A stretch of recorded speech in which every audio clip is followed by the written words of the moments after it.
వేలాది మంది ప్రతినిధులతో మంచి చెడులు విధానాలు ఆలోచనలు చర్చించుకునే ఏకైక పార్టీ తెలుగుదేశం. ప్రతిపక్షంలో ఉన్న అధికారంలో ఉన్న మహానాడు అంటే అదే జోరు అదే హోరు.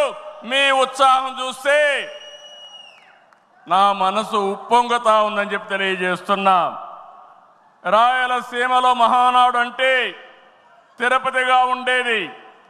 ఇప్పుడు తొలిసారి దేవుని కడపలో, అది కూడా కూటమి ప్రభుత్వం ఏర్పాటైన తర్వాత తొలి మహానాడు కడపలో ఏర్పాటు చేసుకుంటున్నాం.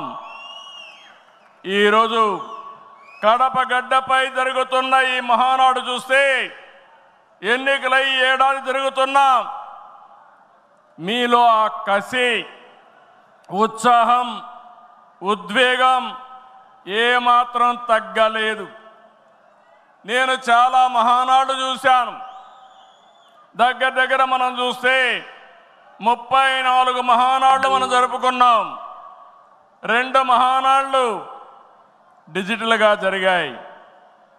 అయితే ఈసారి కడపలో, దేవుని గడపలో జరిగే మహానాడు ఒక చరిత్ర సృష్టించబోతుంది. సువర్ణాక్షరాలతో ఆంధ్రదేశ రాష్ట్ర ఆర్థిక పరిస్థితి